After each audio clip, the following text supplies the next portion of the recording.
ওনার ভাষ্যটা তো আপনারা শুনেছেন যে ওনাকে ধর্ষণ করা হয়েছে, ওনার ঘরবাড়ি হামলা করেছে, লুটপাট করেছে, ওনার স্বামীকে আটকে রেখে, সন্তানদেরকে আটকে রেখে ওনাকে ধর্ষণ করা হয়েছে। সুতরাং ওনার এটা তো হচ্ছে হসপিটালের মেডিকেল টিম কাজ করার কথা ছিল, পুলিশ এসে ওনার জবানবন্দি নেওয়ার কথা ছিল। এখন পর্যন্ত পুলিশ জবানবন্দি নেয় নাই। এসপিকে আপনাদের সামনে ফোন দিলাম, উনি মনে হয় যেন বিষয়টা জানান না, এই ধরনের একটা ভাব নিচ্ছেন। এবং হচ্ছে আপনাদের হসপিটাল তত্ত্বাবধায়ককে আমি হসপিটালে এসে পাচ্ছি না, আমি বারবার এখান থেকে ফোন দেওয়া হয়েছে, ওনার ফোন বন্ধ করে বসে আছেন।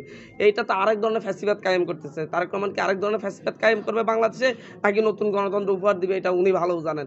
এই ধরনের অত্যাচার থেকে বাংলাদেশের মানুষকে, হাতিয়ার মানুষকে মুক্ত করতে হবে এবং আমরা সেই লড়াইটা শুরু করছি, সামনেও চালাবো ইনশাল্লাহ।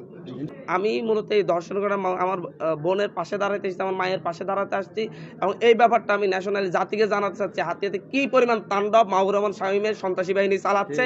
এবং এই মাহবুর রহমান শামীম হাতিয়াতে আসার পর থেকে যেই ধরনের সন্ত্রাসী কার্যক্রম তার সন্ত্রাসীদেরকে নিয়ে শুরু করছে, বিএনপি সাংগঠনিক সম্পাদকের পদের কথা বলে এটাকে কাজে লাগিয়ে উনি বিএনপি ক্ষমতায় আসছে বা ক্ষমতায় আসবে এই ধরনের কথা বলে যা করতেছে, এই ব্যাপারে ওনার ব্যাপারেও অ্যাকশন চাই আমরা। ওনার ব্যাপারেও যাতে হচ্ছে দলীয়ভাবে এবং হচ্ছে সরকারিভাবে ব্যবস্থা নেয়, সেই ধরনের আমরা আহ্বান জানাচ্ছি। জামাতার আমির এবং নাহিদ ইসলাম এখানে আসবেন, ওনাকে দেখতে আসবেন এবং খোঁজখবর নিতে আসবেন। সুতরাং ওনারা কি দলীয়ভাবে কর্মসূচি দিবে সেই দিকে আছে। আমি এটা আমার দলকে জানাইছি, সরকারকে জানাইছি, সব জায়গায় জানাচ্ছি।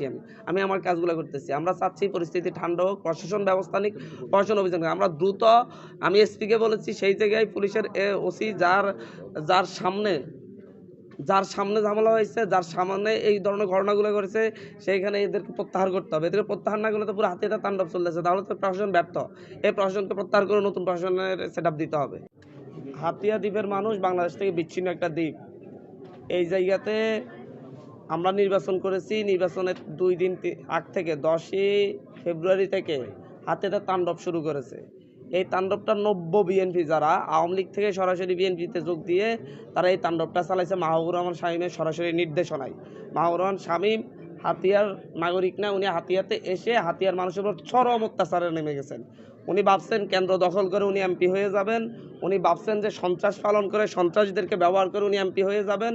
ওনার সাথে আমি কয়েকবার কথা বলেছি যে আপনি এগুলা থামান, উনি কোনো ধরনের ভূক্ষেপ করা নাই। সর্বশেষ ইলেকশনের পরেও আমি ওনার সাথে দেখা করতে চাইছিলাম যে হচ্ছে এই ধরনের ঝামেলাগুলো জানা না হয়, উনি আমার সাথে সাক্ষাৎ পর্যন্ত দেন নাই।